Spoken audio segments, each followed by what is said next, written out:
Praise the lord. మన పరిశుద్ధుడు రక్షకుడైనటువంటి యేసుక్రీస్తు వారి శక్తి కలిగిన నామములో ఈ రోజున దేవుని వాక్య ధ్యానములకు ప్రతి ఒక్కరికి మన దేవుని పేరిట ప్రైజ్ ద లార్డ్.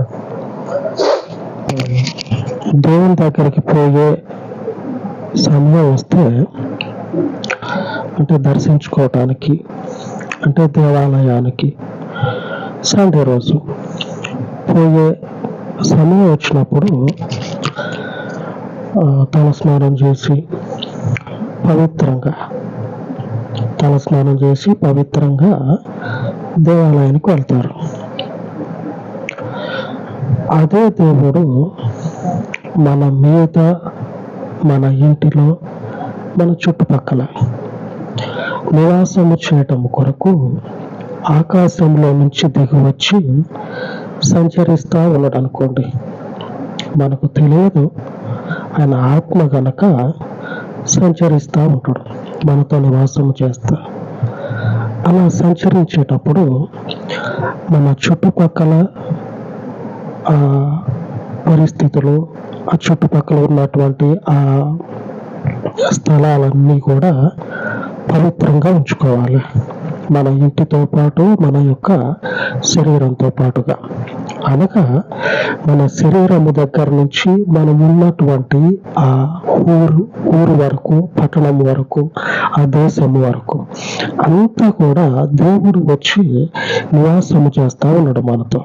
కాబట్టి దేవుడు నివాసము చేస్తూ ఉన్నటువంటి ఈ పరిస్థితులన్నిటినీ కూడా పవిత్రంగా ఉంచుకోవాలి మనం.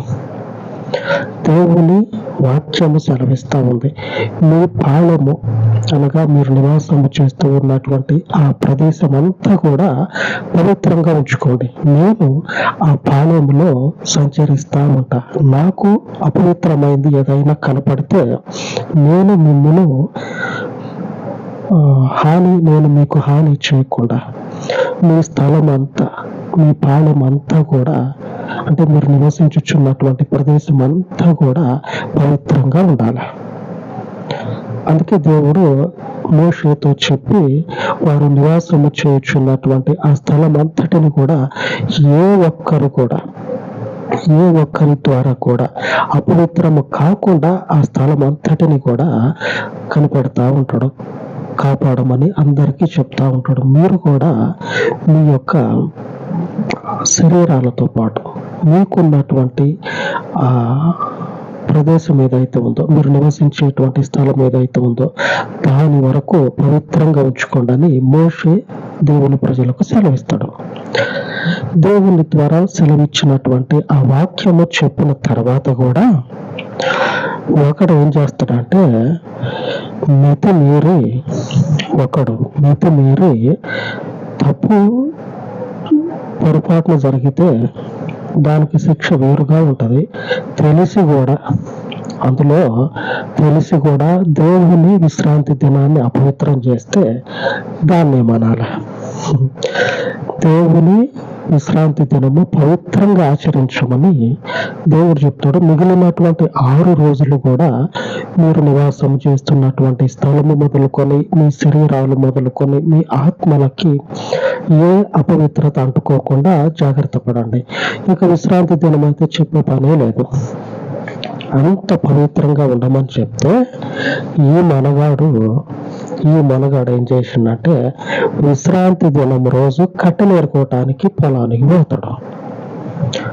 కట్టెలు ఏరుకోవటానికి పొలానికి పోతే వాడిని చూసినటువంటి వాళ్ళు, ఆ కట్టెలు ఏరుకోవటానికి పోయినటువంటి వాడిని ఏరుకుంటా ఉంటాడు.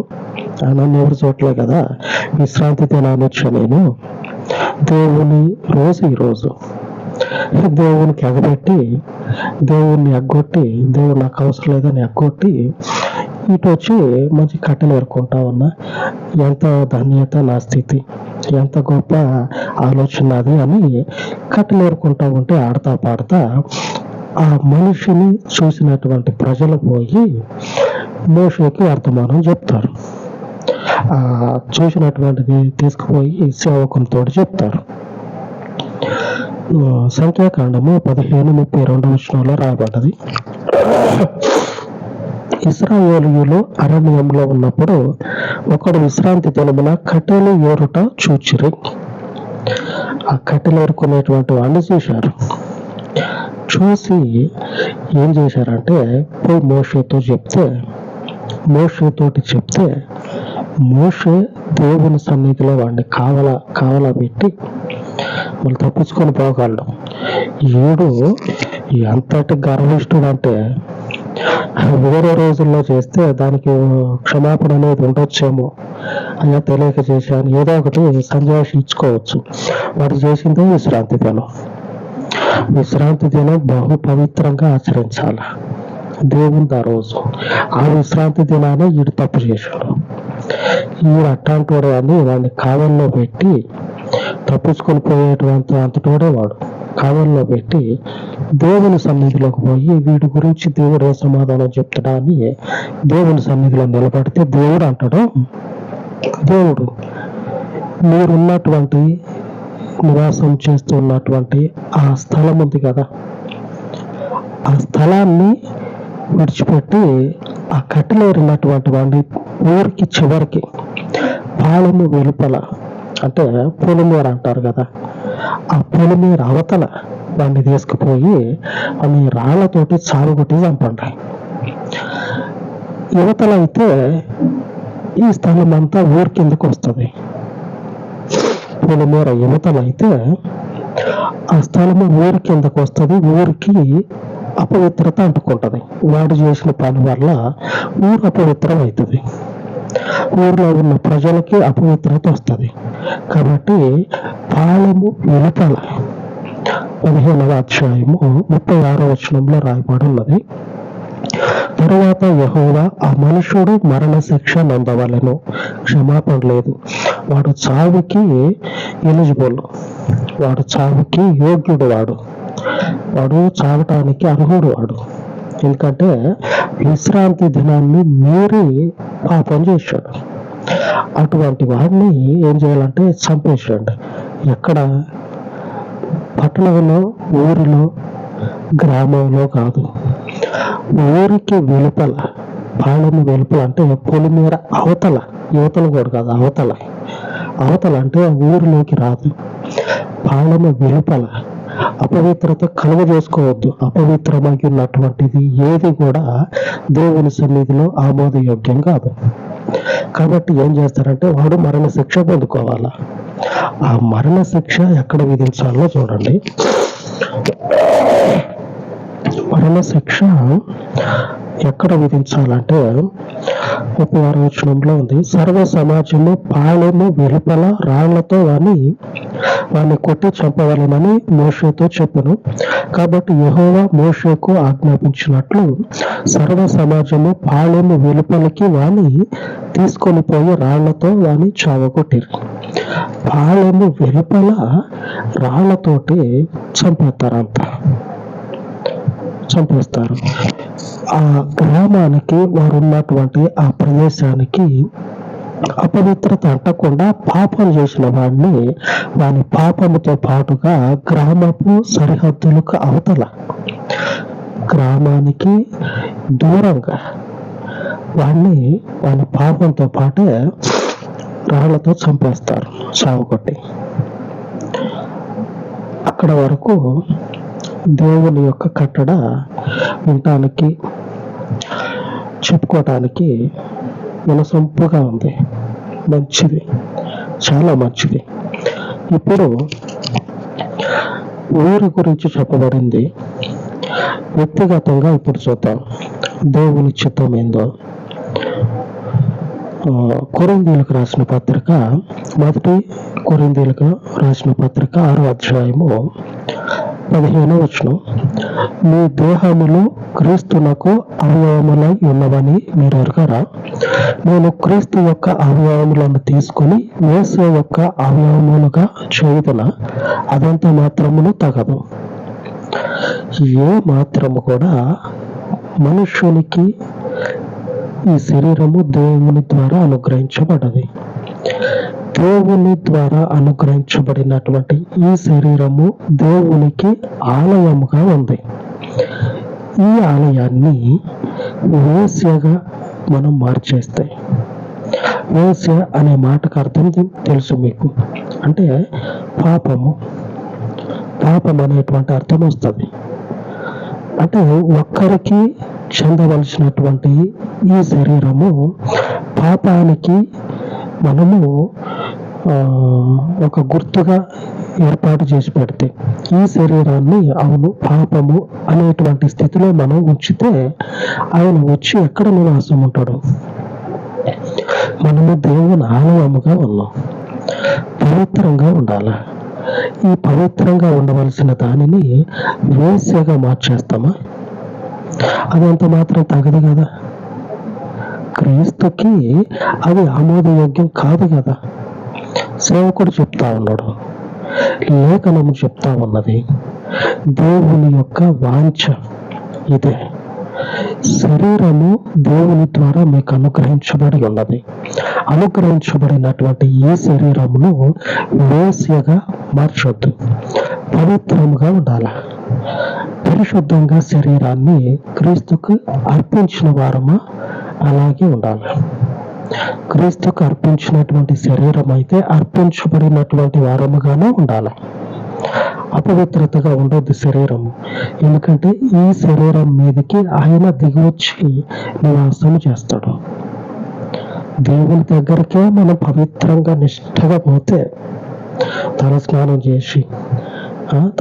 చేసి కొత్త బట్టలు, ఐరన్ చేసిన బట్టలు వేసుకొని మంచిగా శుచిగా శుభ్రంగా దేవుని సన్నిధిలో పోయి కూర్చుంటే, మన దగ్గరకు వచ్చేటువంటి దేవునికి మనం ఎంత పవిత్రంగా మన దేహాలను, మన ఇంటిని, మన యొక్క పాలమును దేవునికి పవిత్రంగా ఏర్పాటు చేసి పెట్టాలా? ఆలోచన చేయండి, ఆచరించండి. దేవునికి పవిత్రమై ఉన్నటువంటి వారముగా ఉండాలి. అంటూ రోడ్డు మీద పోతా ఉన్నాం, ఇంట్లో ఉన్నాం, గాలి అనేది అక్కడున్నా ఇక్కడున్నా అంటుకుంటుంది. గాలి అనేది అంటకుండా ఉంటుందా? శరీరానికి తగులుతూనే ఉంటుంది. గాలి తగిలినంత ఈజీగా ఇప్పుడున్న పరిస్థితుల్లో పాపము తగిలే పరిస్థితులు, పాపం అంటుకునే పరిస్థితులు అయినా సరే అంటుకొనియొద్దు, పాపానికి దాసులు కానియొద్దు. దేవుడు పరిశుద్ధుడయ్యుండి పరిశుద్ధంగా ఉండమని చెప్తుండు. అది గాలి కదా, అంటుకుంటుంది. ఇది కూడా ఈరోజు రేపు మామూలే కదా, అంటుకొనియొద్దు. ఈరోజు రేపు ఎల్లుండు అవతల ఎల్లుండి అయినా సరే అంటుకొనియొద్దు. దేవుని యొక్క శరీరం ఇది, పవిత్రంగా ఉంచుదాం. దేవుని ఈరోజు మన వాగ్దానం ఏమిటంటే, ఒకప్పుడు మీరు అక్రమంగా నడుచుకునే పరిస్థితుల్లో ఈ శరీరాన్ని పాపానికి అప్పచెప్పారు. మామూలే కదా. యేసు ఎవరో తెలియనప్పుడు అన్నీ చేసినాం. పైపోవచ్చు, అది ఇంకా కామను, మామూలే కదా, సరిపోయింది. క్రీస్తుని కలిగి ఉన్నాం కదా ఇప్పుడు కామన్ కాదు. ఆ అక్రమంలో ఉన్నప్పుడు ఆ జీవితం ఎలాగా కామనో, ఇప్పుడు అక్రమాన్ని విడిచిపెట్టి క్రీస్తుని కలిగి ఉన్నాం కాబట్టి పరిశుద్ధత అనేది ఇప్పుడు కామను. వాటిని ఎలాగైతే అంటించుకున్నారో అక్రమంలో ఉన్నప్పుడు, యేసుని ఎరగక ముందు పాపాన్ని ఎలాగైతే అంటించుకున్నారో, పరిశుద్ధతలో ఉన్నప్పుడు పరిశుద్ధతను కూడా అలాగనే అంటించుకోండి. ఆమేన్. ఈరోజు వాగ్దానం అదే. రోమీయులకు రాసిన పత్రిక 6వ అధ్యాయము 19వ వచనం, మీ శరీర బలహీనతను బట్టి మనుష్య రీతిగా మాట్లాడుచున్నాను. ఏమనగా అక్రమము చేయుటకై అపవిత్రతకును అక్రమమునకును మీ అవయవములను దాసులుగా ఎలాగో అప్పగించుతారో, అలాగే పరిశుద్ధత కలుగుటకై ఇప్పుడు మీ అవయవములను నీతికి దాసులుగా అప్పగించుడి. అప్పుడు యేసు ప్రభువుని ఎరగక ముందు అన్ని చేశారు, ఇంకా సాధారణం అది, అన్నీ చేశారు. అప్పుడు ఎలాగైతే అన్నీ చేశారో ఇప్పుడు యేసు ప్రభువుని తెలుసుకొని ఉన్నారు కదా, ఇప్పుడు కూడా పరిశుద్ధతలో అన్నిటినీ సంతరించుకోండి. శరీరానికి దేవుని నీతి మనకు ఉన్నట్లయితే పరిశుద్ధత కలుగుతుంది. దేవుని నీతి పరిశుద్ధత. దేవుడే నీతి కాబట్టి ఆయనను మనం అనుసరించినమా ఆ అనుసరణలోనే మనకు దేవుని పరిశుద్ధత వస్తుంది. లేఖనం చెప్తా ఉన్నది, క్లియర్ కట్ గా చూద్దాం. 19:6-19 అలాగే పరిశుద్ధత కలుగుటకై ఇప్పుడు మీ అవయవములను నీతికి దాసులుగా అప్పగించడు. మీ శరీరాన్ని అంతటిని కూడా ఏం చేస్తారంటే దేవుని నీతిని కలిగినట్లయితే పరిశుద్ధత మీకు అంటుకుంటుంది. ఇప్పుడు యేసులో ఉన్నారు కదా, యేసులో ఉన్నారు కాబట్టి మీకు ఇప్పుడు పరిశుద్ధత అవసరం. ఆయన నీతిని కలిగినట్లయితే మీకు పరిశుద్ధత వస్తుంది. అప్పుడు ఆయన పరిశుద్ధులుగా ఉన్నటువంటి మీతో నివాసం ఉంటాడు. ఆనాడు మోషే ప్రజల మధ్యలో దేవుని వాక్యాన్ని బోధించి వాక్యానుసారంగా నడిపించాడు. ఇప్పుడు దేవుని వాక్యము బోధిస్తా వాక్యానుసారముగా ఉండలేని పరిస్థితులు, కానీ వాక్యానుసారముగా ఉండాల. దేవుని వాక్యము సెలవిస్తా ఉంది, పవిత్రతయే క్రీస్తుకు అనుకూలం. అపవిత్రత కాదు, పవిత్రతయే. ఇప్పుడు ఆ పవిత్రతలో ఉన్నారు. లేఖనంలో కూడా అదే చెప్తా ఉన్నాడు సేవకుడు. ఇప్పుడు మీ అవయవములను నీతికి దాసులుగా అప్పగించాడు. ఇప్పుడు అంటే అర్థమైంది, ఇప్పుడు క్రీస్తులో ఉన్నారు కదా, యేసు ప్రభువులో ఇప్పుడు నమ్ముకొని ఉన్నారు కదా, కాబట్టి యేసు ప్రభువులో ఉన్నారు కాబట్టి ఈ నీతికి దాసులుగా మీ శరీరాన్ని అప్పగించండి. అప్పుడు మీ మీదకి పరిశుద్ధత దిగి వస్తుంది. ఆమె ఒకప్పుడు అన్నీ చేశారు, ఎందుకంటే అది లోకపు పోకడ కాబట్టి అది సాధారణం. ఇప్పుడు ఆ పోకడను విడిచిపెట్టి ఇప్పుడు అవయవములుగా ఉన్నాం దేవునికి. దేవుడు పరిశుద్ధుడిగా ఉన్నాడు. ఆ పరిశుద్ధుని పవిత్రత మన మీదకి వచ్చి నిలబడుతుంది. ఈ నీతిని మనం అనుసరించినట్లయితే ఆయన మనతో నివాసము చేస్తాడు, పరిశుద్ధంగా ఉన్నట్లయితే. కాబట్టి పరిశుద్ధంగా ఉందాం, నిలబడదాం. ఆయన మనతో పాటు నివాసం చేస్తాడు. అలాగా ప్రార్థించుకుందాం. సర్వాధికారి, సర్వశక్తి కలిగిన పరలోకపు దేవా, ఈ పరిశుద్ధ పాదముల చెంత ప్రార్థిస్తూ ఉండగా ఈ ఉదయకాలపు విన్నపములను ఆలకించి పరిశుద్ధత కలుగుటయే క్రైస్తవ్యమునకు పరిపూర్ణుడ పరిశుద్ధతను తీసుకొని వస్తుంది అని లేఖనము సెలవిస్తూ ఉండగా ఈ పరిశుద్ధతను నిలుపుకొని ఈ పరిపూర్ణతను తండ్రి స్థిరపరచుటకు కావలసిన మీ పరలోకపు కృపను నీ మందిరం మీద, నీ ప్రజల మీద కుమ్మరింపచేయమని, నీ ఘనమైనటువంటి నామమును ఆశ్రయించినటువంటి వారమైనటువంటి నీ ప్రజల మీదకి మీ పరలోకపు ఆత్మ యొక్క నడిపింపును అనుగ్రహించి ఈహమందు ఈ లోకమందు ఇప్పుడున్నటువంటి ఈ పరిస్థితులలో సైతము ఆత్మ సహకారము పొందుకొని పవిత్రతను కాపాడుకొని పవిత్రతను నిలుపుకొని పవిత్రముగా నీ ముందు నిలిచే గొప్ప ధన్యతను